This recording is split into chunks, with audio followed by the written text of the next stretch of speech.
तो आज के इस लेक्चर में, आज की क्लास में हम लोग पढ़ने वाले हैं कि बहुल आवेश, बहुत सारे चार्जेस होते हैं तो फोर्सेस कैसे लगते हैं। जैसे हमने कहा कि दो जब आवेश होते हैं, टू चार्जेस होते हैं, तो उनके बीच में कौन सा फोर्स लगता है? कूलम्ब फोर्स लगता है। लेकिन हम लोग ये कहें कि एक कोई प्रैक्टिकली या परीक्षण आवेश ले लिया है, उसके ऊपर बहुत सारे आवेश फोर्स लगा रहे हैं, तो हम उसको किस तरीके से रिप्रेजेंट करेंगे। तो आज का हमारा टॉपिक है बहुल आवेशों के मध्य बल एवं अध्यारोपण का सिद्धांत, force among many charges and superposition principle. क्या है प्रिंसिपल? ये इस सिद्धांत के अनुसार किसी परीक्षण आवेश पर आवेश समूह के कारण लगने वाला कुल बल सभी आवेशों द्वारा परीक्षण आवेश पर लगाए गए कूलम्ब बलों के सदिश योग के बराबर होता है।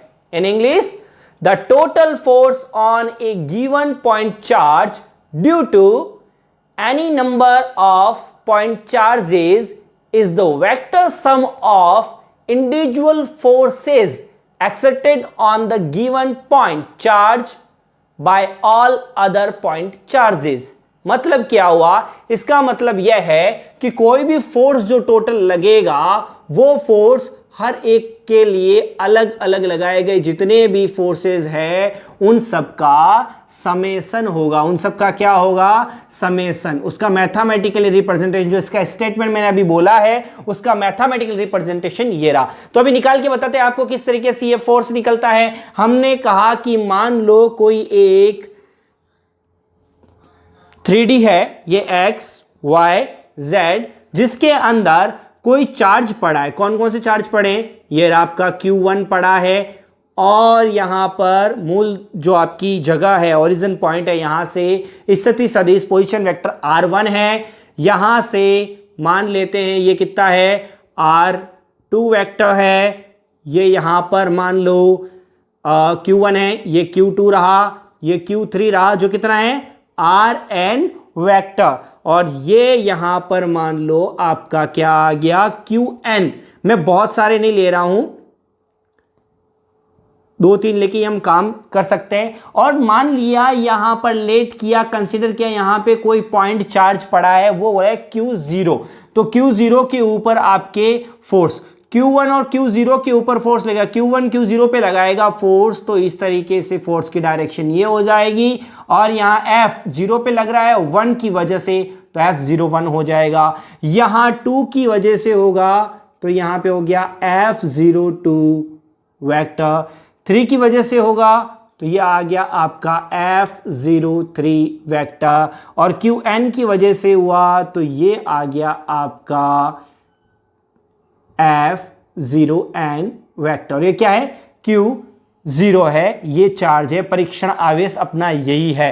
तो हम इसका मैथमेटिकली रिप्रेजेंटेशन करते हैं। पहला, Q0 पर Q1 के कारण लगने वाला कूलम्ब बल, ठीक है। The force act on Q0 charge due to Q1। तो फ्रॉम कूलम्ब्स लॉ क्या हो जाएगा? F01 vector is equal to K। किस किस के बीच में लग रहा है? 0 और Q0 और Q1 में। तो Q0 Q1 बीच में डिस्टेंस कितनी है इनकी? R01 होगी, R01, ठीक है। उसका क्या होता है? स्क्वायर, उसका स्क्वायर। ये क्या हो गया? R01 का कैप। ये इक्वेशन नंबर फर्स्ट हो गई अपनी, ठीक है। इस तरीके से हम वापस करते हैं कि Q0 पर Q2 के कारण तो कितना होगा? F02 vector is equal to K Q0 Q2 upon R02 का स्क्वायर, R02 का cap. Equation number second, F03 Q0 पर किसका लगा रहे हो? Q3 के कारण फोर्स लगा रहे हो। The force act on Q0 due to Q2, the force act on Q0 due to Q3। तो यहां पे आ गया K Q0 Q3 upon R03 का होल स्क्वायर R03 कैप। इस तरीके से बहुत सारे चार्जेस हो, मैं n की वजह से बोलना चाहूं तो F0n बराबर क्या होगा, K Q0QN अपॉन R0n का स्क्वायर R0n कैप। अब हम लोगों ने अलग अलग सब चार्जेस की वजह से क्या लगा लिए, फोर्स बना लिए। तो अब हम यदि सुपरपोजिशन प्रिंसिपल के अकॉर्डिंग बात करें तो फ्रॉम सुपरपोजिशन प्रिंसिपल क्या बोलता है वो कि F बराबर क्या है, इन सब के फोर्सेस को समेशन करें, ऐड करें। तो इन फोर्स सबको ऐड करें। अब मैं आपके इस डायग्राम को मिटाना चाहूंगा, इस डायग्राम को पहले मिटाना चाहूंगा और उसके बाद में आगे करते हैं, ठीक है।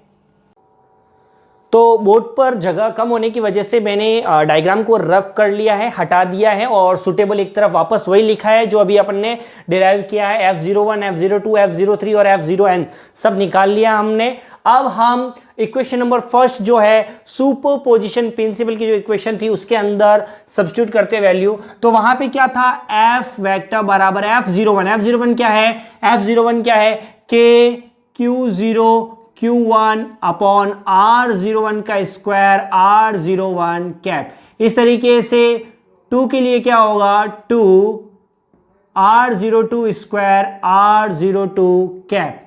थर्ड वाले के लिए क्या होगा, K Q0Q3 अपॉन R03 का स्क्वायर R03 कैप। जगह नहीं है इसलिए मैं नीचे लिख रहा हूं, ठीक है। और N वाले के लिए क्या होगा, K Q0QN अपॉन R0n का स्क्वायर R0n कैप।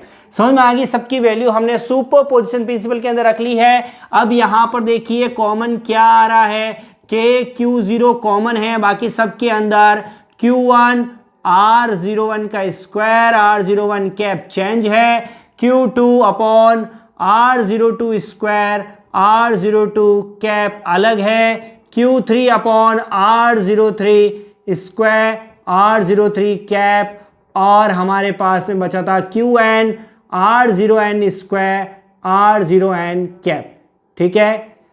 अब यहां पर हम क्या कर सकते हैं, 11th क्लास में वैसे समझा जाता है, समझ लीजिए K Q0 इस पूरे के अंदर यदि हम एक साथ समेशन ऐड करना चाहते हैं तो समेशन का सिंबल लगाकर Q मैंने लगा दिया ये I R0I का स्क्वायर R0I कैप। तो देखो I मैंने इसके लिए लगाया क्योंकि 1 2 3 4 n तक चेंज हो रहा है। कहां से स्टार्ट हो रहा है, I 1 से स्टार्ट हो रहा है, कहां तक चल रहा है, n तक चल रहा है। और 0I ये भी क्या है, 01 02 03 0n 0I तो 1 से स्टार्ट हो रहा है, n तक चल रहा है। ये भी 01 तो 0I 1 2 3 4 n तक चल रहा है तो n। तो इस तरीके से आपका ये भी आंसर हुआ। और यदि आप k की वैल्यू को पुट कर देते हो तो f vector is equal to 1 upon 4 pi epsilon naught, और ऊपर Q0 लिख लो भले ही, Q0 summation of I is equal to 1 to n QI upon R0I का स्क्वायर R0I कैप। इस तरीके से भी आप लिख सकते हो। यह था हमारा सुपरपोजिशन प्रिंसिपल। नेक्स्ट टॉपिक हम लेते हैं आगे।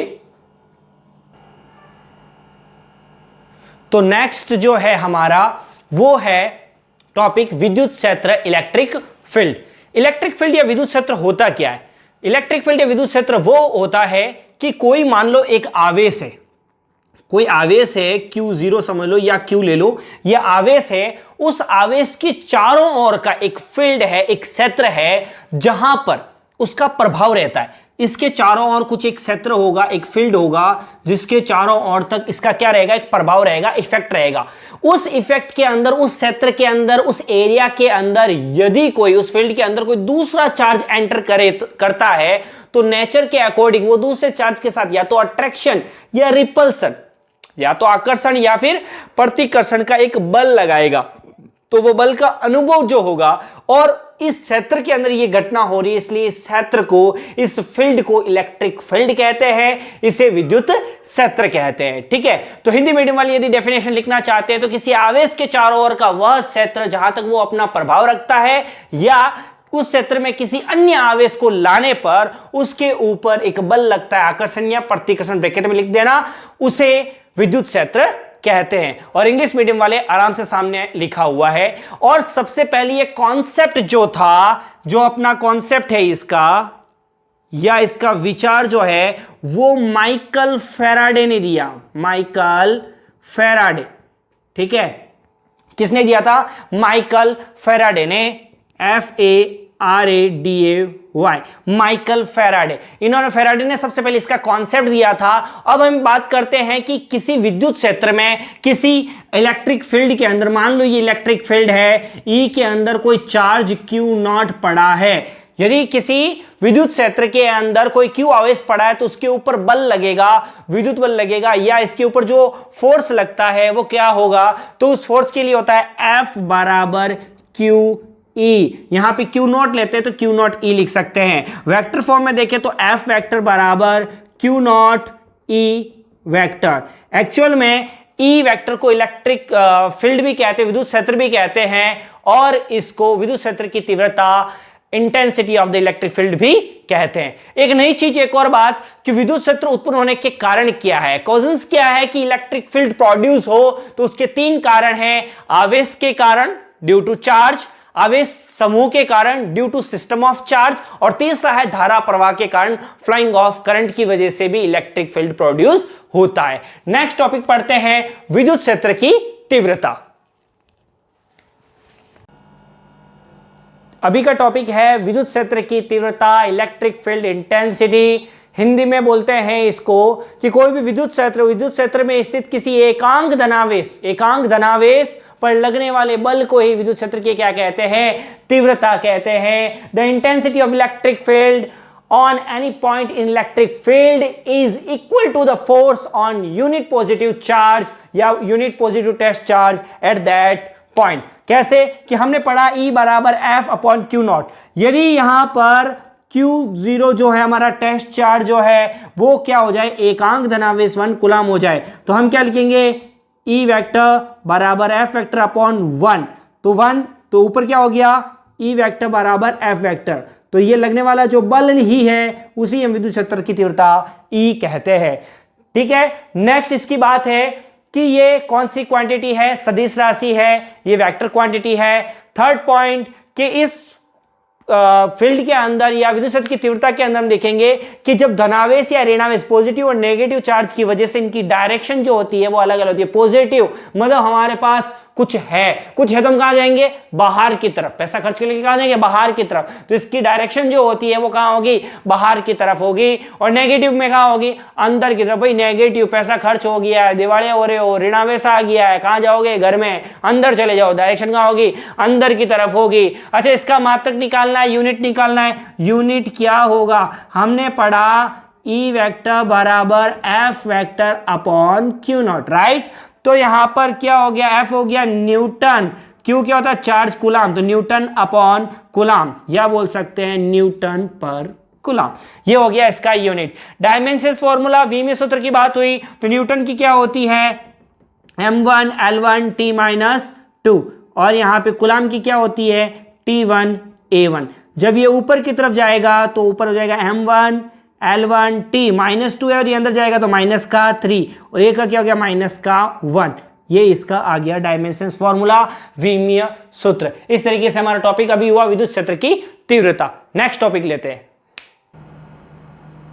तो नेक्स्ट टॉपिक हमारा है बिंदु आवेश के कारण विद्युत क्षेत्र की तीव्रता, इलेक्ट्रिक फील्ड, या फिर बोल सकते हैं electric field intensity due to a point charge. तो हम क्या कहते हैं? माना एक आवेश है Q, माना एक आवेश क्या है? Q। Let us consider we have a charge Q, और हमें एक स्मॉल r डिस्टेंस पर कोई पॉइंट P है जहां पे चार्ज क्या है? Q0। वहां पर हमें इलेक्ट्रिक फील्ड इंटेंसिटी निकालने। We have to find electric field intensity at point P which is present small r distance from the point charge Q। यहां से जो इसकी फील्ड है तो इससे यहां पर r कैप सदिश, E और F सदिश आपके पास में आ जाएगा। तो हम यहां पे देखते हैं 2 पॉइंट चार्ज है तो कौन सा लगेगा? Coulomb force. तो फ्रॉम कूलम्ब्स फोर्स, कूलाम के नियम से, कूलाम का नियम क्या कहता है, F सदिश बराबर K Q नॉट, दोनों Q not upon R square और यहां पर हो गया R cap, equation number first. और अभी हमने पढ़ी इलेक्ट्रिक फील्ड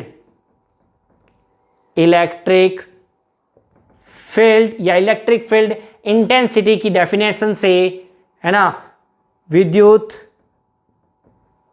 क्षेत्र की तीव्रता की परिभाषा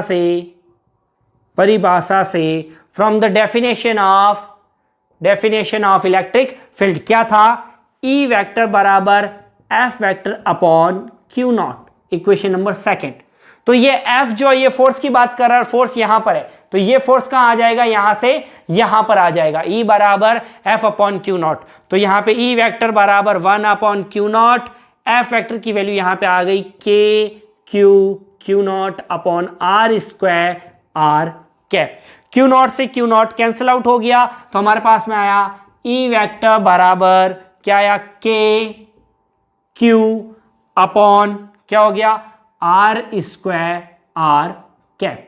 एक तो बात ये हो गई, R कैप क्या होता है, यूनिट वेक्टर होता है, एकांक सदिश होता है, जिसका मतलब होता है R सदिश बटा R वेक्टर अपॉन R। तो यदि वो वैल्यू लिख दे तो E वेक्टर बराबर हो गया KQ R स्क्वायर, यह हो गया R वेक्टर अपॉन R। तो E वेक्टर बराबर हो गया KQ upon R cube R vector, ये भी आंसर है, ठीक है। और यदि आपको K की वैल्यू लिख लेते हो तो E वेक्टर बराबर हो गया 1 upon 4 pi epsilon not Q upon R cube R vector. तो ये अभी हमारा डेरिवेशन हुआ है, जो है बिंदु आवेश के कारण विद्युत क्षेत्र की तीव्रता है, electric field intensity due to a point charge हुआ। अच्छे से देख लीजिए, ये था हमारा टॉपिक। तो अभी हम देख रहे हैं कि टास्क 1 और 2 दोनों के लेक्चर आपको मिल गए थे, तो अभी हम सस्पेंस को खत्म करते हैं और टास्क फर्स्ट के जिन्होंने बहुत अच्छे से आंसर दिए विनर्स को, हमने 7 विनर्स को चुने हैं, इन लोगों ने बहुत अच्छे से आंसर्स बताए थे।